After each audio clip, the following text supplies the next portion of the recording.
Honda looks more likely than ever to build a new Formula 1 engine, and it's found a new team to do it with after Red Bull. It's been a drawn-out and frankly quite weird saga of Honda officially withdrawing from F1, starting to change its mind, then dithering over a final commitment to the 2026 engine rules. Though there is conflicting information over whether Honda's board has made its final decision, it's now increasingly likely that a 2026 F1 project will be rubber-stamped very soon. And we believe that project will be with, drumroll please, Aston Martin. Honda officially quit F1 at the end of 2021, but it's still a partner of Red Bull's two F1 teams and is supplying engines to them until the end of 2025. Any fresh Honda project was guaranteed to need a new partner. When it emerged, Red Bull would work with Ford on a new in-house F1 engine for 2026. Red Bull only set up its new powertrains company in anticipation of Honda's complete withdrawal, so all of this can be traced back to Honda's own actions, but we'll come to that shortly. The purpose of Red Bull powertrains was to finally give Red Bull control over its engine supply after being dependent on manufacturers for its entire existence. Red Bull and Honda held talks about continuing their partnership for 2026 once it became clear Honda was interested in a formal return. But despite their excellent and existing relationship, the creation of Red Bull powertrains fundamentally changed the terms any deal would be subject to. That led to Red Bull pursuing Ford, and the American manufacturer has been tempted into a mostly commercial partnership with some technical input mooted. A deal for Red Bull Racing and AlphaTauri to use Red Bull Ford branded engines from 2026 gathered pace in late 2022, leaving Honda to discuss with alternative parties. McLaren and Williams were both linked, and McLaren even reached out over the winter, which is remarkable when you consider how disastrous their last alliance was and how messily it was ripped up in 2017. But now our expectation is that it will be Aston Martin that Honda works with in 2026. Aston Martin is currently a Mercedes engine customer and continues to express satisfaction with that arrangement, which includes the gearbox and rear suspension as well as the power unit. But Aston Martin has also made its interest in having its own engine supply clear, having even tentatively explored its own power unit in the style of Red Bull powertrains. When that was determined to be unviable, Aston Martin considered its alternatives, and Honda was the only route to a works engine deal. Every other manufacturer signed up for 2026 will have its own works team, and even General Motors, which is sniffing around as a potential future participant, would do the same. There's a useful link at the very top of Aston Martin in the form of Aston Martin Technology CEO Martin Whitmarsh. He brokered the deal for McLaren and Honda to partner each other beginning in 2015 and left McLaren before that partnership fell apart, so his relationship is almost certainly still intact. The same can't be said for current Aston Martin driver Fernando Alonso, who was at McLaren for the entirety of that ill-fated 3-year spell. Alonso upset Honda significantly with his constant criticism, most notably calling its product a GP2 engine at Honda's home race in Japan in 2015. And there was real evidence of how damaged the Alonso-Honda relationship was when his second and third attempts at the Indy 500 had to be made with Chevrolet-powered teams. But how likely it is that Alonso, who is currently 41, will still be racing for Aston Martin by 2026 is unclear. Honda has taken steps to partially reverse its withdrawal and has been eyeing a full return to F1 in 2026 as part of the new engine regulations. Honda registered its interest in the new rules late last year with the FIA and had approaches from multiple teams about a works deal. The fact it needed to find a new team at all was down to the events set in motion by Honda deciding to quit F1 in the first place. Back in 2020, Honda's then CEO Takahiro Hachigo announced it would leave F1 officially at the end of 2021 to prioritise zero-emissions technology for its automotive division, which had fallen behind rivals.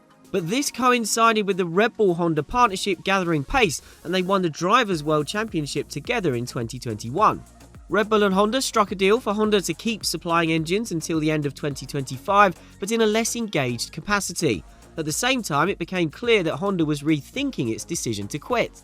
It had a change of CEO in April 2021 to Toshihiro Mibe, and its success with Red Bull continued in 2022, winning both World Championships. Honda continued to be represented at technical committee meetings about the 2026 engine rules and kept a small group working on these regulations as well.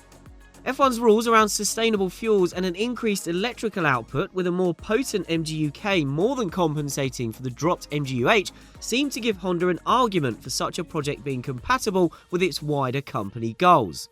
The self-inflicted loss of Red Bull at the end of 2025, though, means Honda needs to bet on a team that has the potential to rise to the standard it's currently enjoying. That leaves it with precious few options, of which Aston Martin is clearly the most convincing. It's been known for some time that Aston Martin would consider its engine options for the new rules in 2026.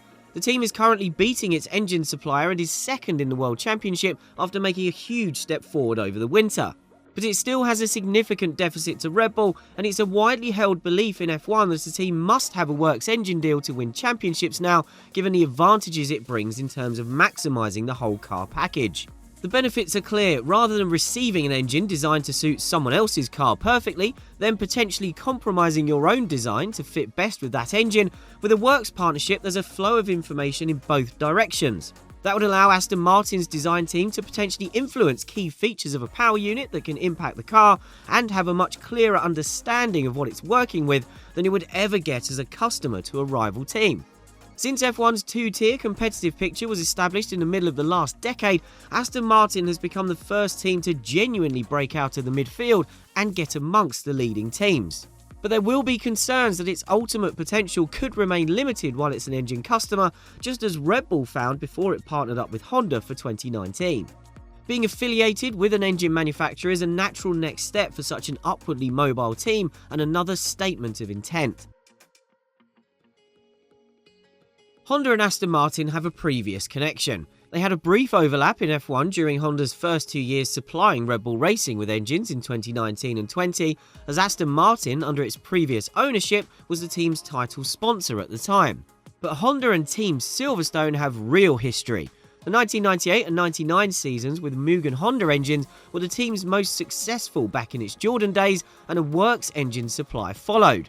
Jordan only lost that deal due to politics, as after beating Honda's A team, BAR, in the championship with the same engines in 2001 and 2002, BAR suggested Honda should focus on one team. Jordan received a handsome payoff, but the team's form never recovered. However, this arrangement is about much more than sentimentality. It's about the huge potential upside for both parties.